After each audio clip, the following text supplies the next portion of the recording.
Hola chicas y chicas, estamos acá en nuestro curso autogestionado que se llama Ciudadanía Universitaria y Derechos Humanos. Como ustedes saben, este curso ¿sí? forma parte del programa Procesos de Formación y Curricularización a la Universidad, que depende de nuestra Secretaría Académica acá de la UNC. En esta ocasión vamos a compartir algunos conocimientos sobre el eje 2, que se llama Educación y Derechos Humanos. Para este eje 2, tengan en cuenta lo que el profesor Diego Copa le compartió en el eje 1 en términos de concepto y en términos de construcción de los derechos humanos desde la perspectiva histórica. En este caso, en el eje 1, ustedes vieron que, en este caso en el eje 2 de Educación y Derechos Humanos, ustedes vieron que con el profe Diego Copa, estos derechos han sido respaldados por diversas normativas nacionales e internacionales, y entre esa batería de normativas que el profe le compartió, hay una que es muy importante para nosotros, ¿sí? Que es el marco general de la conformación de los derechos, que es la Declaración Universal, ¿sí? Que ha sido adoptada, y proclamada por la Asamblea General, ¿sí? El 10 de diciembre de 1948. En esa declaración hay 3 artículos que a nosotros nos interesan, y el primer artículo, que es el artículo 1, dice: todos los seres humanos nacen libres e iguales en dignidad y derechos, ¿sí? El artículo 2 dice que toda persona tiene los derechos y libertades proclamados en esta declaración sin distinción alguna de raza, color, sexo, idioma, religión, ¿sí? Opinión pública o de cualquier otra índole. Y el artículo 26, que es el artículo que a nosotros en términos de educación nos interesa bastante, es el que dice que toda persona tiene derecho a la educación, que la educación debe ser gratuita, al menos en lo concerniente a la instrucción elemental y fundamental. La instrucción elemental será obligatoria, la instrucción técnica y profesional habrá de ser generalizada, el acceso a los estudios superiores. Bueno, en lo que refiere a nuestra educación, que es lo que nos interesa a nosotros, como le decía, tenemos el artículo 26, que dice que toda persona tiene derecho a la educación debe ser gratuita, al menos en lo concerniente a la instrucción general, perdón, en lo que concierne a nosotros, ¿sí? En términos educativos, en el marco de esta declaración, está el artículo 26, que dice que toda persona tiene derecho a la educación, que esta educación debe ser gratuita, al menos en lo concerniente a la instrucción elemental y fundamental, ¿sí? La instrucción elemental será obligatoria. Esto nos está diciendo que lo que nosotros conocemos dentro de nuestro sistema educativo a nivel inicial, primario y secundario, ¿sí? Debe ser gratuito, debe ser obligatorio, ¿sí? Y después este artículo dice que la instrucción técnica y profesional habrá de ser generalizada y el acceso a los estudios superiores será igual para todos en función de los méritos respectivos. Eso es lo que nos atañe a nosotros en términos de educación superior. En ese artículo, ¿sí? Es muy importante que ustedes tengan en cuenta, ¿sí? Porque es lo que marca lo que nosotros conocemos y sostenemos la educación como derecho, ¿no? Es el respaldo principal que tenemos cuando nosotros hablamos de la educación como derecho. Y en esta relación de educación como derecho, y en el marco de lo que la normativa nos ofrece, podemos ver que hay ciertas relaciones, ¿sí? Que son complementarias, ¿sí? Que se nutren unas a otras, y en esa relación, como ustedes pueden ver en el Power, tenemos 3 tipos de relaciones, ¿sí? Que se enriquecen. Primero, la educación como derecho humano, que es lo que les acabo de compartir en términos de normativa, ¿no? Después está la educación en derechos humanos y los derechos humanos en educación, ¿no? En el marco de estas 3 vértices que tiene este triángulo, que sería un triángulo virtuoso, digamos, nos tenemos que mover, ¿sí? Para poder comprender esta conceptualización de la educación como derecho humano. En el caso de la educación como derecho humano, ¿sí? Y al tener en cuenta las normativas, podemos ver que la educación puede ser considerada como una llave o puente de otros derechos cuando está garantizada por los estados, o puede ser una limitante cuando el Estado los niega. Entonces, esto es muy importante que lo puedan entender, ¿sí? Para poder sostener esta conceptualización. Dice Rodino, una de las autoras especialistas en el tema, que la educación es ante todo un derecho que si se desconoce o minimiza, es muy probable que termine ignorándose. Y de allí a violarlo hay un solo paso, ¿no? Entonces, esto es lo que ustedes tienen que entender, ¿sí? La importancia de considerar a la educación como un derecho humano porque directamente los afecta a ustedes en su trayecto educativo. Y es por eso que tenemos también esta universidad que tiene carácter público.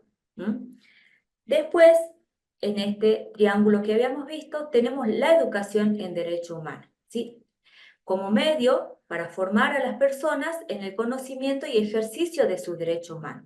Ustedes tienen que tener en cuenta algunas cuestiones fundamentales cuando hablamos sobre la educación en derecho humano. Hay que formar a las personas en derecho humano.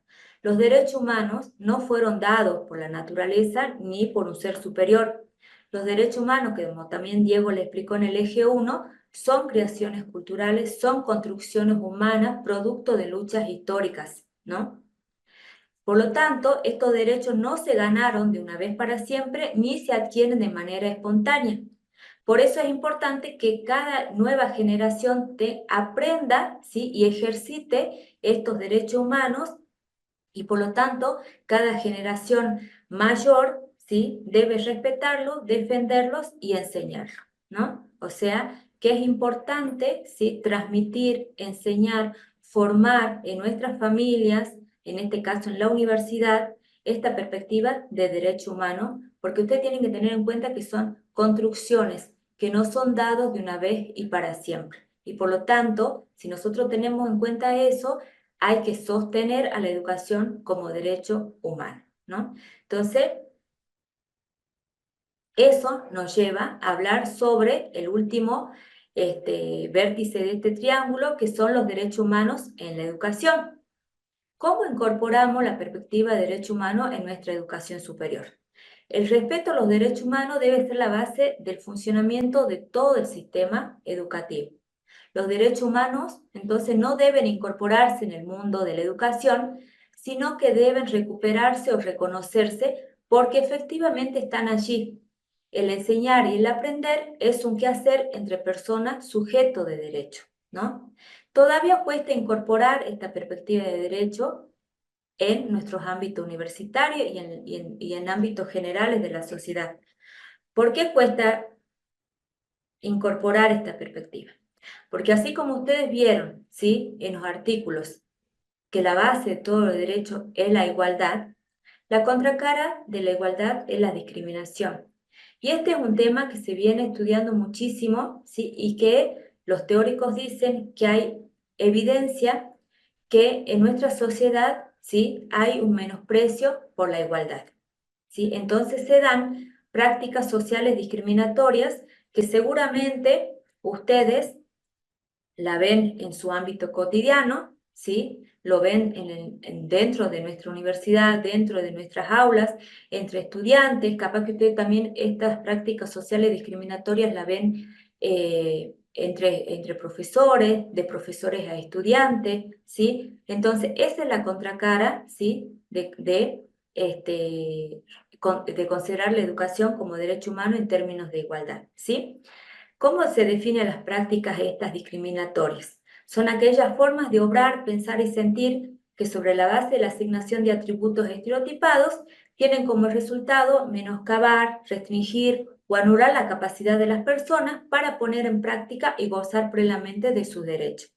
Entonces, en este marco, ¿sí?, de todas estas prácticas discriminatorias, acá yo les comparto, ¿sí?, un listado de lo que se considera prácticas discriminatorias, por ejemplo, hostigar, maltratar, aislar, segregar, marginar a cualquier miembro de un grupo humano del tipo que fuere por su carácter de miembro de dicho grupo, establecer cualquier distinción legal, económica, laboral, ¿sí?, y otros tipos de prácticas discriminatorias que ustedes seguramente la ven en sus aulas y entre sus compañeros, inclusive capaz que hay momentos que ustedes mismos fueron discriminados o hay momentos que ustedes también fueron discriminadores, ¿no? Entonces yo les pido que hagan, cuando vean este Power, este video, hagan un ejercicio, ¿sí?, una reflexión sobre sus propias prácticas como estudiante en el ámbito universitario y ver si se encontraron con este tipo de situación. ¿Qué debemos hacer como estudiantes entonces para que como estudiantes garanticemos la educación como un derecho humano? Que todos, como parte de la comunidad universitaria, tenemos, y ustedes como estudiantes tienen la responsabilidad de crear un ambiente de trabajo que reconozca y respete los derechos humanos de sus miembros, entre sus miembros, ¿no? Como parte de la ciudadanía universitaria, ustedes deben comprender a fondo estas tres relaciones y practicarlas activamente. Entonces, acá les dejo una frase, ¿sí?, de Leonore Roswell, dada en 1948, que dice: después de todo, ¿dónde comienzan los derechos humanos? En lugares pequeños, cercanos a nuestro hogar, tan cercanos y pequeños que no se ven en ningún mapa del mundo. Sin embargo, son el mundo de cada persona, el barrio en el que vive, la escuela o universidad a la que asiste, la fábrica, la parcela o la oficina donde trabaja. Esos son los lugares donde cada hombre, mujer y niño aspira a que se les reconozca igual justicia, igual oportunidad, igual dignidad, sin discriminaciones. A no ser que estos derechos tengan un significado concreto allí, tendrán muy poco significado en cualquier otro lugar.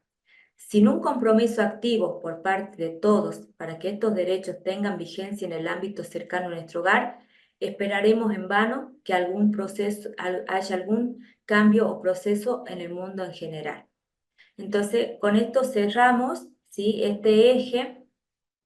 La idea es que con este eje ustedes puedan y hayan logrado comprender, ¿sí?, la importancia de sostener a una educación como derecho humano, la importancia de sostener la gratuidad y la obligatoriedad, ¿sí?, en el marco del derecho humano, porque en ese sentido nos estamos asegurando un mejor vivir no solo para nosotros como generación, sino también para las nuevas generaciones que van a venir, ¿sí?, a estudiar en esta universidad. Entonces, con este cerramos este eje 2 y los invito a realizar las actividades que se van a presentar en este eje. Así que muchísimas gracias y seguimos formándonos.